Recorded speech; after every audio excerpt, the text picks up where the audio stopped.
This is a special treat for me to introduce Mr. Ben Bradlee Jr. Mr. Bradlee is a journalist and an author who, for 25 years, spent time at the Boston Globe, during which time he was awarded the 2003 Pulitzer Prize for leading the editorial team that uncovered the Roman Catholic Archdiocese of Boston's repeated cover-ups of sexual abuse by children by priests. In 2015, you might know that saga was covered in the movie Spotlight and was released to critical acclaim.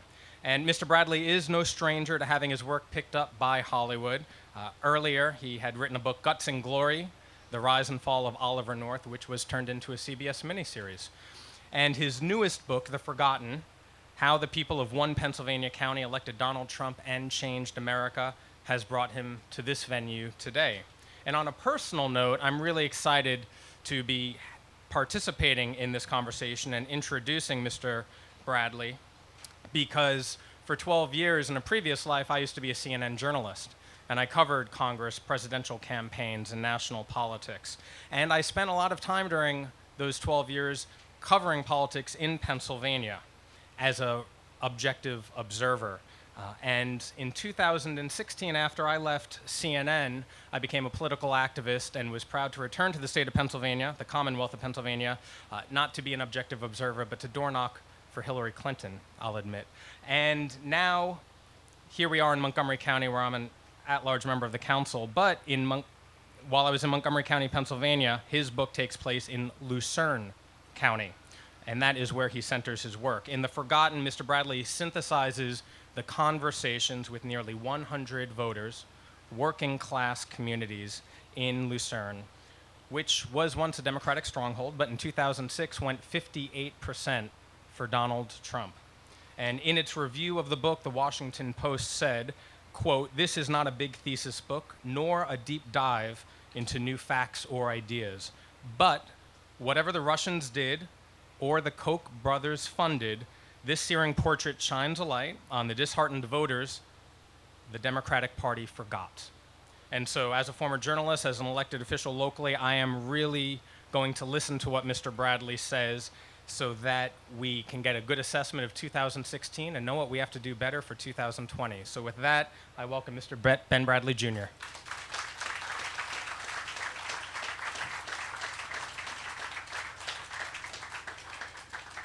Thanks, Eben. And good afternoon, everybody. Hot enough for you?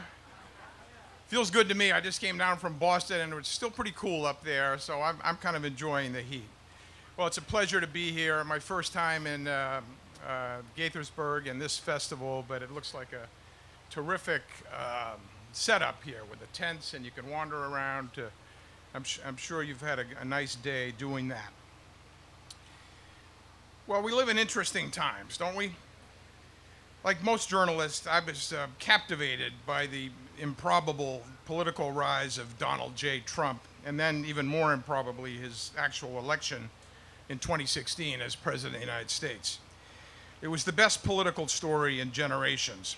Here was a crude real estate magnate and reality TV star who never held elected office and who dared to say and do such outrageous things that had any other more conventional candidate said or done them, they would have been instantly written off or disqualified. But Trump, incredibly, seemed to gain strength with each of his seemingly scandalous affronts, be it accusing Mexico of sending rapists to America during his 2015 announcement speech, gaining traction in the Republican Party by questioning President Obama's citizenship, the release of the Access Hollywood tape just weeks before the election, or charges by 18 named women during the campaign that he had sexually harassed them over the years. There were other scandals, but none of them seemed to cut or matter much. As Trump himself famously said during the campaign, "I could stand in the middle of Fifth Avenue and shoot somebody, and I wouldn't lose any voters, okay?" He was not afraid to touch, even linger on, political third rails like misogyny, xenophobia, anti-Semitism, and race.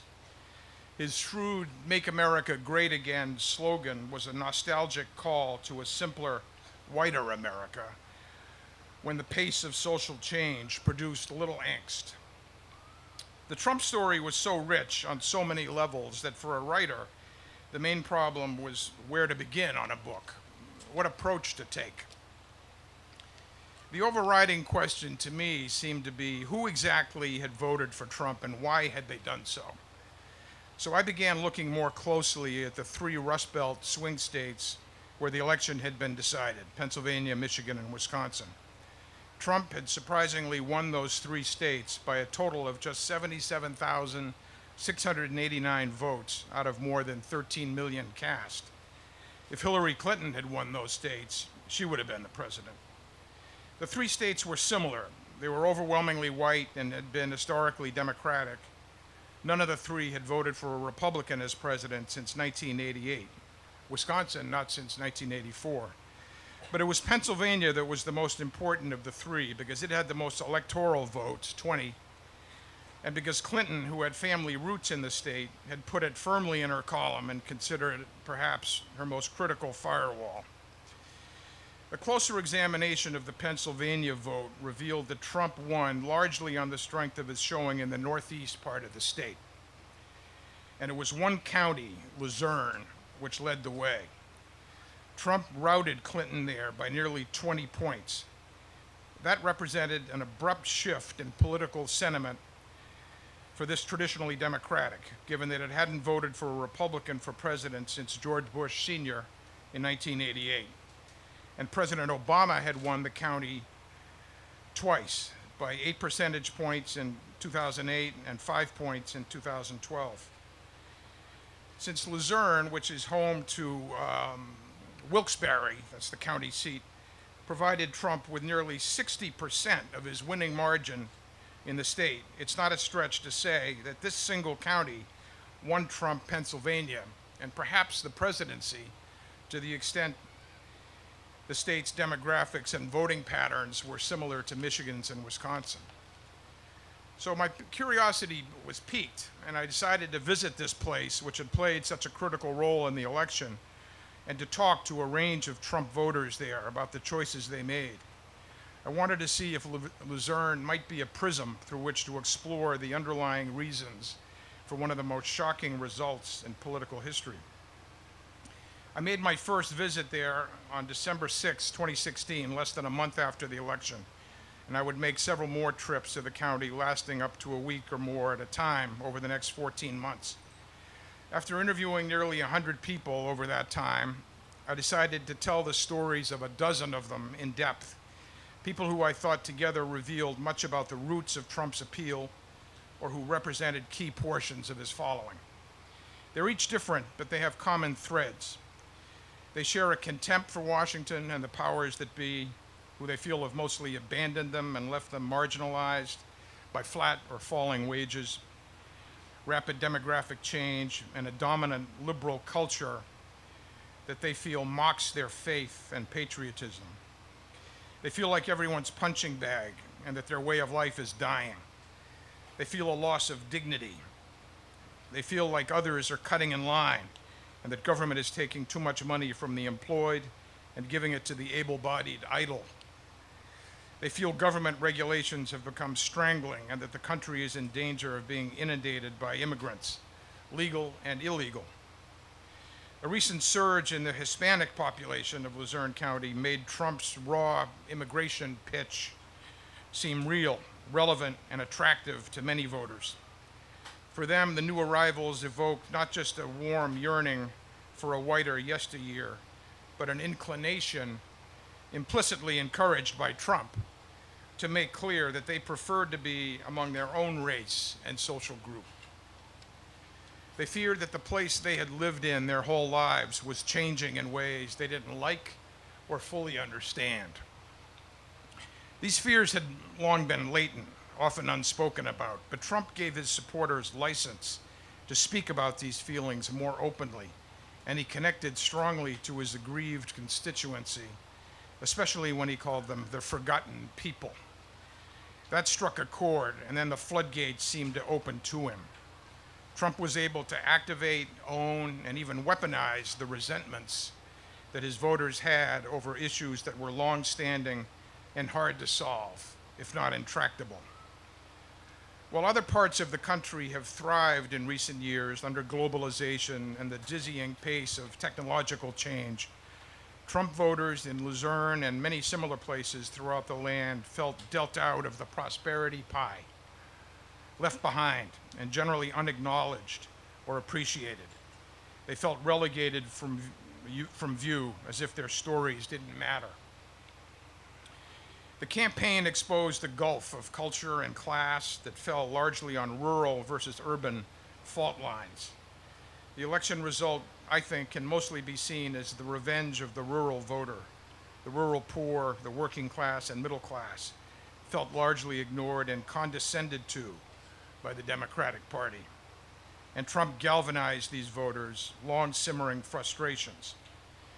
Electing Trump was a rebuke of globalization and the unseen ruling classes and elites who had changed his voters' lives without their consent.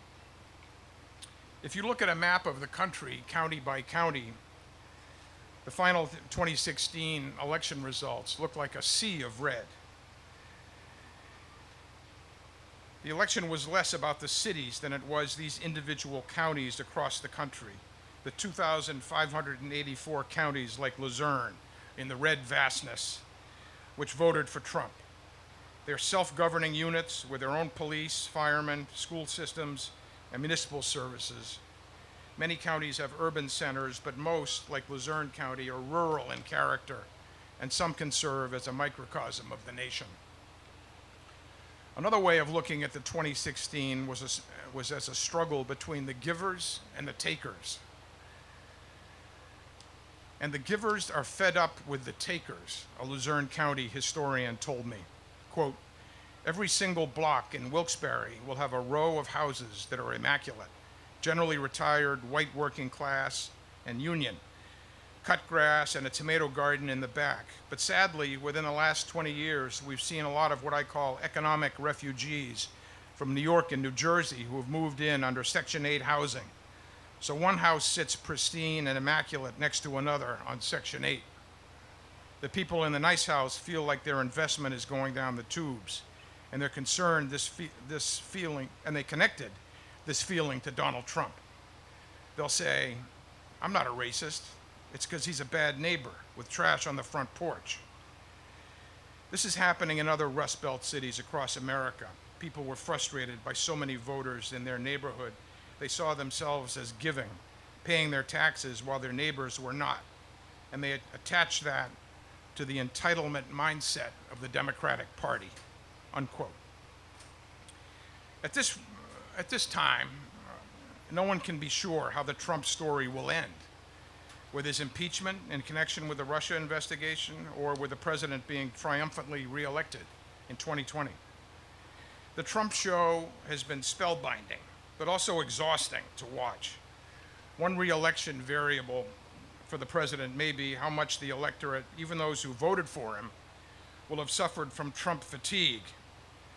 Another is whether his election was the start of a new political realignment or more of a one-off based on his powerful cult of personality.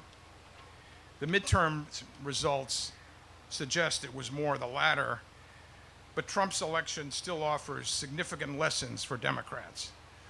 One is that they committed political malpractice by essentially writing off their white working class base and ceding it to Trump.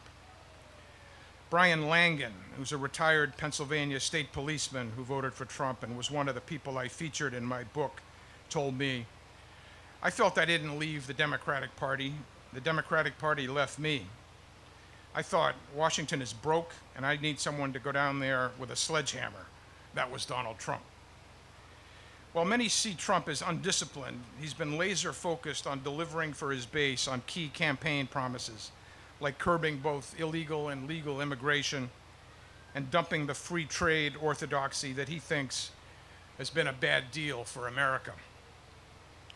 On its face, behaving more like the president of his base rather than the entire country would not appear to be a winning re-election strategy. But since two of our last three presidents, Trump and George W. Bush in 2000, were elected without winning the popular vote, securing an outright majority is now considered an increasingly unlikely and lofty goal, not a necessity. I think a key question for Trump in 2020 will be, what is the ceiling on his base?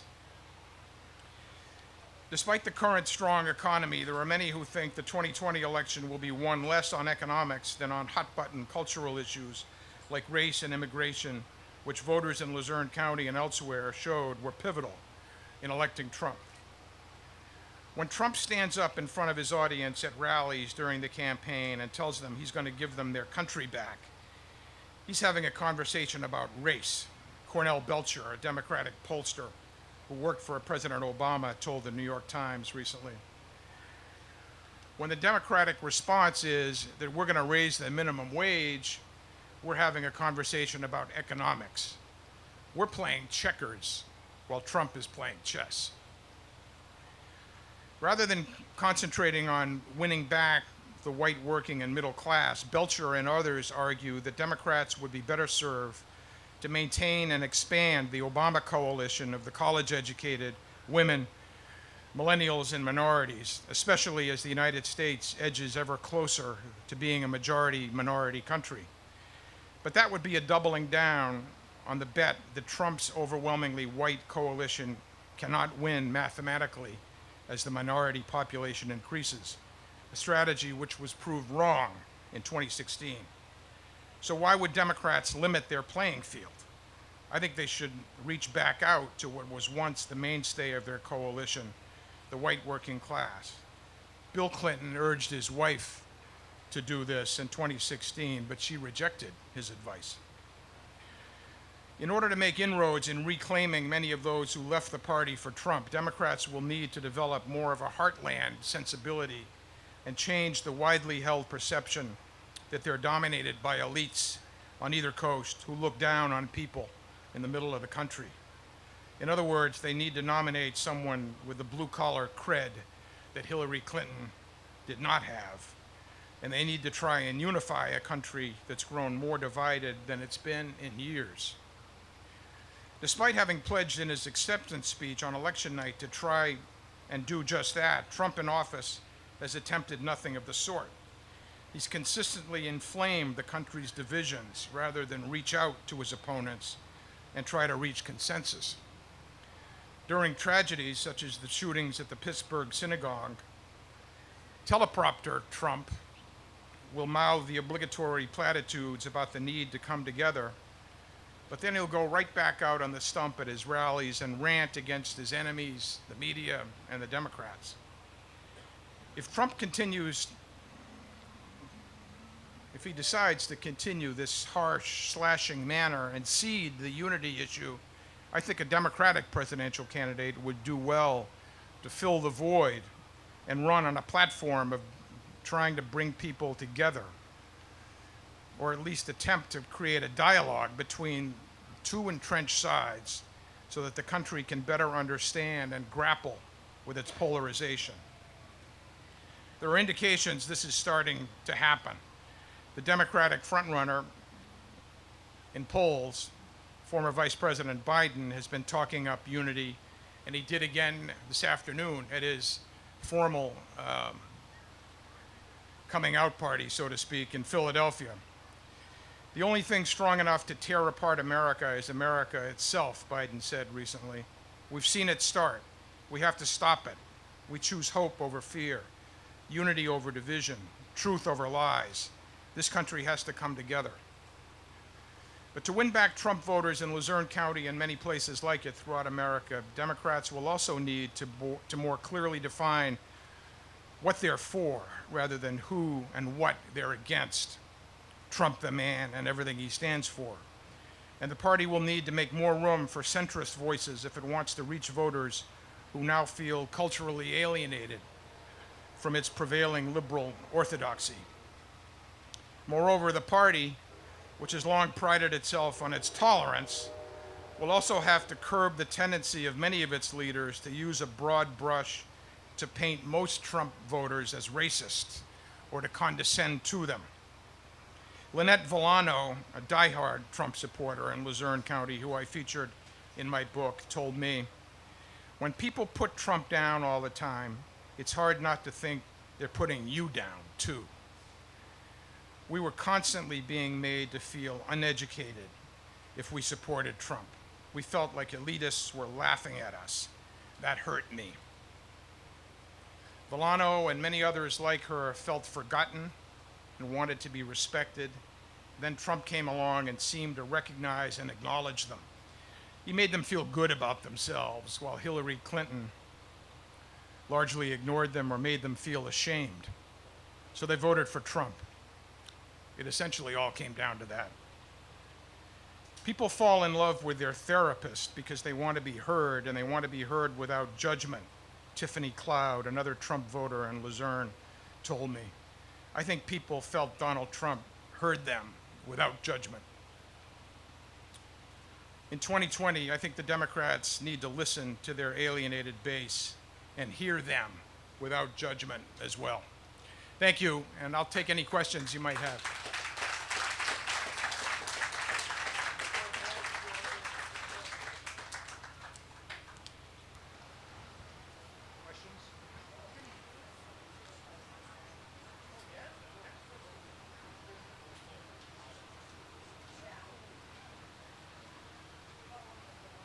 We got a mic, or you just want to do it without? Does anyone have a question? Can't wait. Somebody in the back there. Mike's coming for you.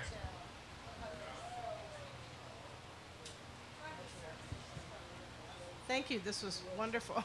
Have you interviewed these people recently to see, after almost 2 years of Donald Trump and his policies, what their position would be if an election was held tomorrow? Good question. I haven't, the last I was in touch with him was shortly before my book came out, which was about 6 months ago. That's the group of 12. And I've been in touch with a few of them more recently. This Lynette Villano that I mentioned at the end, she and I email almost daily. She tries to send me these, great stories about Trump, trying to get me to change my mind. But when I was last in touch with the 12, 11 out of the 12 said they would enthusiastically vote for Trump again. Only one had slipped into the undecided category. So, this guy has rewritten all the political rules, Trump, and it would be a great mistake, despite how controversial he is, to think that he can't win re-election, especially with this economy. Do you have advice about how to talk about racism as it manifests today against immigrants and African Americans without, in a productive way, without making white voters who are pro-Trump just feel defensive and reactionary? Well, we're all one country, aren't we? And I like the message of unity for the Democrats. I think that's a good message. It may be naive in this day and age, and we may be too divided to hear that, but we have an immigrant, a great immigrant tradition in this country. I think it's part of our fabric, and I would just talk about it in positive ways in terms of how immigrants enrich communities. Yes. Do you think, we already have 20 plus Democrats who have jumped into the ring. Do you think that it's possible that we'll get a blue collar? I mean, I don't see a blue collar person. Well, Biden's blue collar, wouldn't you say? Not current, not in the last 40 years. Huh? You too old for you? Well, kind of. But he hasn't been blue collar for a long time. Well, he grew up he's got a good story. He grew up in Scranton, Pennsylvania, and he can spin that and go a long way with it. I wouldn't say there are no other blue collar Dems. What about Amy Klobuchar? She's I think getting some traction. And I don't know. I think there's a strong field of Democrats in there now, but I fear that if they nominate somebody too far left, they're going to lose 30 states. Yeah. I read your book. Put it to your mouth. Put it to your mouth. Just put it to your mouth. Closer. Yeah. Okay. I have all. Oh, shucks. I have already. I've read your book and I liked it. But there was something that I would have liked to see in your book. Do you want me to repeat your question? Yes, what do you want? Okay. Okay. There. Okay. I have already read your book. I liked it. But I wonder why you did not explain why Trump and company,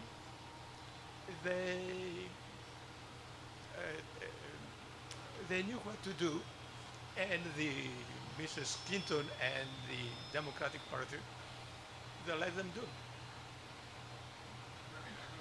Why you didn't explain how the Trump administration knew what they were doing to keep the Democrats? Yes, who are they outwitted? What the Democrats who were outwitted? Or it was something to happen anyway. Address how the Republicans knew how to outwit the Democrats. Well, I'm not sure I totally understand the question, but I think that, as I said, this group of people in Luzerne County and by writ large, many other similar counties across the country felt neglected and ignored, and they felt that the Democrats were too elitist. And Trump, of course, although he's one of the most elite people financially anyway in the country, he came across as the blue-collar billionaire, as he liked to call himself. And people, I think elections are decided in people's guts rather than on the issues. And Trump talked and related to these voters the way Hillary never did. And he just, he spoke to them in ways that Hillary Clinton did not. And of course, when she called them deplorables, that was a fatal mistake. Fatal mistake. Hi. I think that kind of segues into my question. Is that other than nominating somebody from a blue-collar background, as you put it, what types of policy positions do you think would be most attractive to white, rural, working-class voters that the Democrats might be able to espouse to get them to come back to the party? Yeah. Well, I mean, I think healthcare, for one, is a important kitchen table issue, and public opinion seems to be changing rapidly on that. We may not be ready for a single-payer option, but I think I would put a lot of chips on healthcare and less on some of the emotionally charged issues like immigration.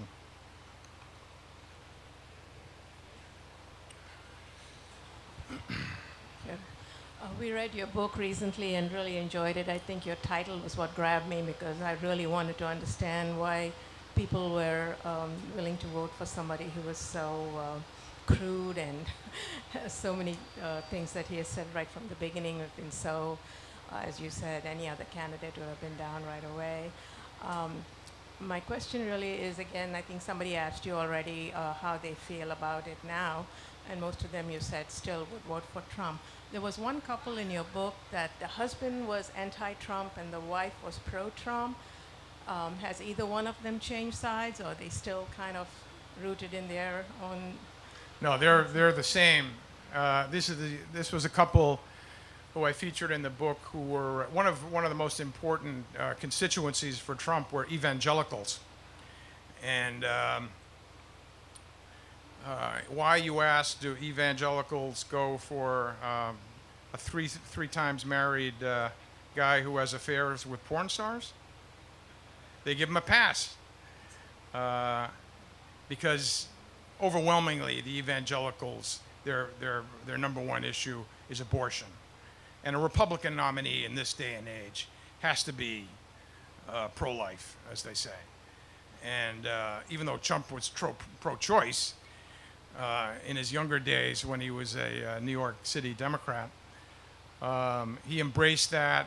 And the other thing which was critical in winning evangelical support was the list of conservative justices that he put out before the election, pledging to appoint one of them to the Supreme Court. They care about the court and abortion. That's it.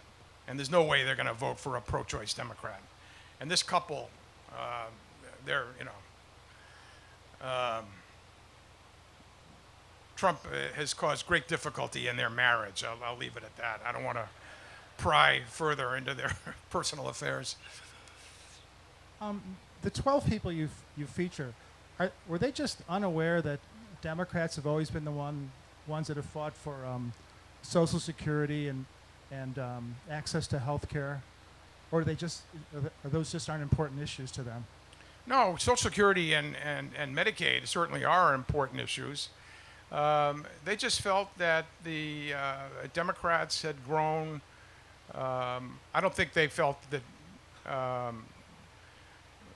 Democrats or the Republicans were going to abandon Social Security or Medicaid, although Trump is allowing cuts in both those programs, despite pledging that he would not do that. So in that sense, he's not really delivered entirely economically for his constituency. The economy's good, but his tax cut just benefited the rich.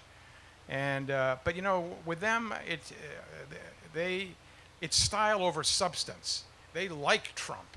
They like how he gets up in the morning and fires off 100 tweets and kicks ass and screams at the media and the Democrats. They like it.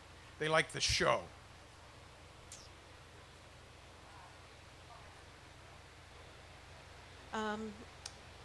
In regards to immigration, we've always taken in question. immigrants. We will always take in immigrants. But it seems like the word assimilation and melting pot seem to be almost dirty words nowadays. I grew up in southwestern Pennsylvania with World War II immigrants, the adults, were of that generation. And, they enjoyed their ethnic foods. The Italians built an Italian church, and the Polish people built a Polish church. But they were all about blending in. You didn't hyphenate their name. They were Americans. The rule was you spoke English when you were outside in public. You only spoke the native language inside. They didn't have any government help to settle in. A lot of the first generation really didn't fare all that much better than they did in their native country. But now, it seems like, I think the shift with immigration has been, bilingual government documents and government aid to immigrants and, going to Walmart right before the school year and try to get school materials, and the entire aisle is speaking some Hispanic language. Mm-hmm. It seems like before then, everybody was looking to blend in, Mm-hmm. and now they don't want to blend in Mm-hmm. and adopt American values. Yeah, maybe you came from a country where everybody left crap on their porch, but you're in America now. And I think those neighbors, because I grew up with those people, these lily white people in southwestern Pennsylvania, they want you to clean up your porch. They really don't care that you're a different color than them. Don't live like a slob. You're in America now. And I'm wondering, if you're seeing some of that anti-immigration feeling come less from color of skin, but lack of desirability to blend in, to define yourself, Yeah. not in a hyphenated way, but you're just an American. Yeah. On polishing your English language skills, since Yeah. that's our predominant language. Well, what you say is what a lot of people in my book said to me. They feel the same way you do. They say, my grandparents came to Ellis Island. They came in legally, and no one dared to be an illegal immigrant. And they waited their turn. But they also feel this nostalgia for the whiter old days. And your Walmart example is a perfect example. You know, you go into Walmart and everybody's speaking Spanish, and there's, you know, pangs of resentment well up at that. And, you know, a lot of these people are older. They look back to sort of an Ozzie and Harriet style America, and don't like the changing complexion of the country.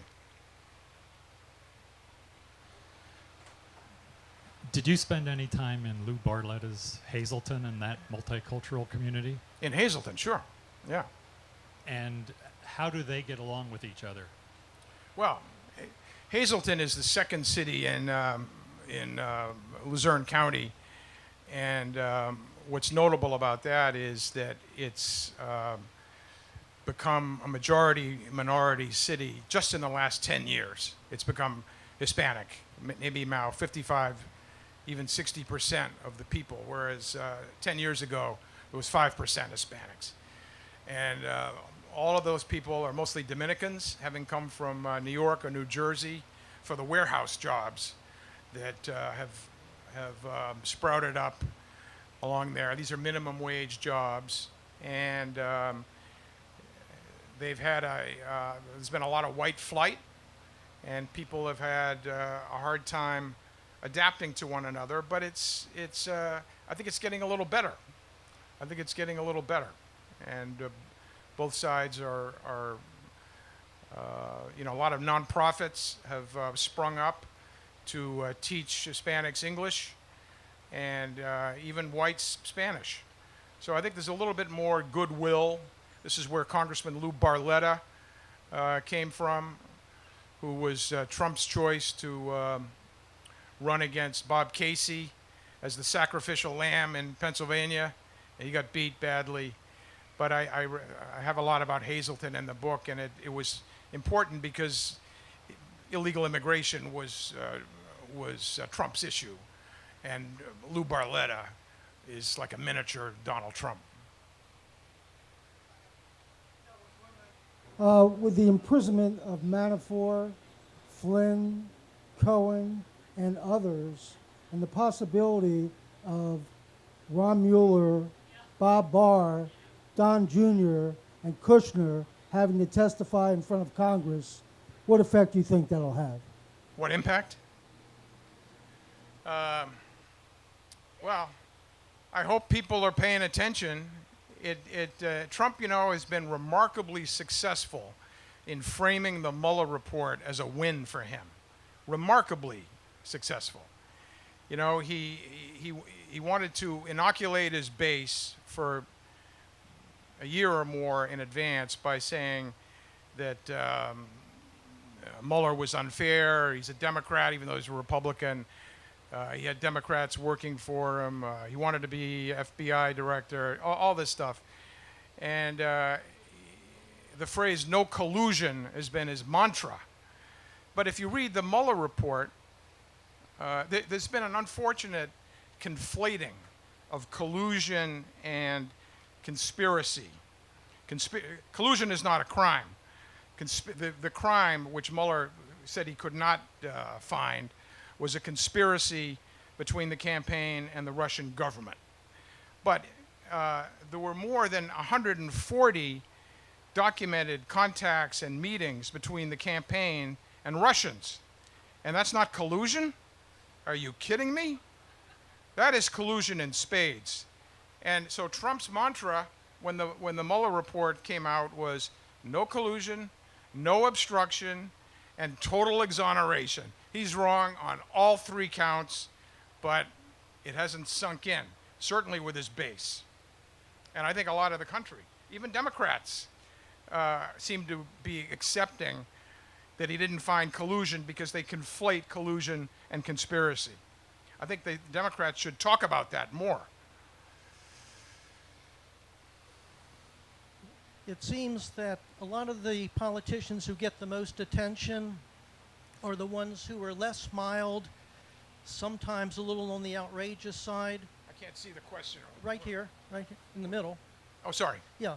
So the politicians who get the most attention seem to be the ones who are a little more outrageous, less mild. Trump would be an example. Yeah. You could also include Bernie Sanders, AOC. They get a lot of attention, and everyone else gets very little, almost as if they're too boring for coverage. And yet, if most people want, reasonable, mild candidates, and yet the mild people, right now you have John Delaney in Maryland. The last election you had Jim Webb, you had John Kasich. Yeah. They got very little exposure. So what are you saying? What are you saying? The Democrats have to go crazy in order to get attention? AOC and Bernie Sanders get lots of attention, and everyone else is Well, the she various does because AOC does because she's so facile on social media. Bernie, he's running for president, so he's going to get attention. But I think there's, who knows? I could be wrong, but I think the reason Biden so far, a lot of people thought that Biden, once he announced, that would be his high point, and he'd be falling like a stone. Instead, he's gone in the other direction, and I think it's because people have a comfort level with him, and there's a hunger to return to a certain normalcy, less crazy.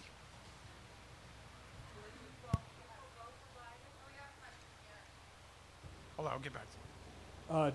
Do you think if tariffs go up or stay up, that would be a problem for some of the Sorry, voters? I can't. If who? Tariffs. Kamala Harris? No, tariffs.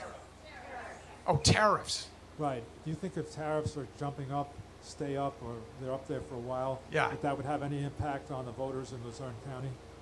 I think so. I mean, Trump seems, we've never had a president who's so obsessed with trade and tariffs. I mean, it's kind of an esoteric issue, really.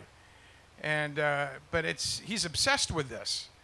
And he seems to be just picking a trade war with China. The stock market is, wobbly.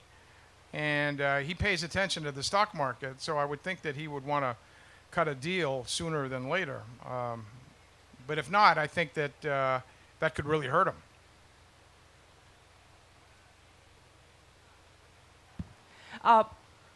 In your opinion, which of the candidates do you think, the Democratic candidates, which ones do you think have, I will say, I won't use the word stamina, but the belly or the stomach to put up with what's going to be coming their way in terms of all the negativity, all of the name calling, all of the embarrassing moments? Yeah. I have my opinion. I happen to think that Joe Biden is going to be able to handle that. But what is your opinion? Do you think? I think Biden can certainly handle it. He's been around the track more than once.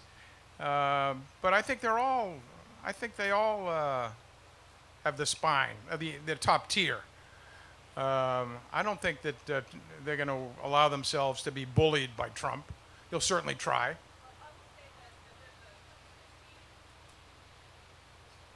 In 2016, I believe that the candidates that we had then weren't types to be bullied either. I think there's something else going on in the formula that Trump is about, other than just having a stomach. So you think Hillary allowed herself to be bullied? I think Hillary did not take advantage of all the opportunities that came her way to kind of really come out and be a forceful response to him. I do think that she was just herself. Hillary, she was just herself. So. Well, I mean, during debates, I think she won the debates, and let's not forget she won the popular vote. I mean, she had a lot of flaws as a candidate, but Trump he's developed bullying into a fine art. I mean, look what he did to the 16 Republicans who ran against him. He bullied every single one of them. Little Marco, no low energy Jeb, or whatever. He's going to have nicknames for the Dems. But what did Biden? Biden had one for him the other day. No, that's Trump's name for Biden. But Biden himself had a name for Trump. I'm forgetting what it was. Maybe we'll see if he goes with that. Maybe the Dems should come up with their own nickname for Trump. Speaking of that, I don't ever remember having so many candidates in the primary. Yeah. And I have a concern that they're going to dilute the fundraising and take the focus off of one, even if they don't insult each other, they're not for each other, and it concerns me. Yeah, I think that's a valid concern. You know, I think the field is going to winnow before too long. Bill de Blasio is going nowhere fast. And, you know, some of these congressmen who are freshmen announcing, I mean, come on. It's like they just want to enhance their name recognition for the lecture circuit, you know. It'll winnow soon enough. We actually have time for one more. You answered that very quickly, so this will be our last question. You mentioned that you had talked to one of your people that you interviewed and they were trying to convince you to vote for Trump. How did they try to convince you? What stories did they try to use to convince you? Well, the economy, you know, the great Supreme Court in her mind. Convince you to... Yeah, well, you know, I mean, it's argument, right? So it's just argument, making a case. She didn't get far. I mean, you know, this book was a fascinating learning experience for me because, you know, I live in Boston, and Massachusetts is one of the bluest states, and we all live to a certain extent in political bubbles. And it was a great exercise for me to spend a year in this county talking to Trump voters. And I just learned a lot, and some of them I maintained friendships with. And I sort of hoped in a small way that my book could serve as a bridge for dialogue between our two very dug-in sides. I don't know if I've been remotely successful in that. But we're so polarized. We're all Americans. We need to talk to each other in this country.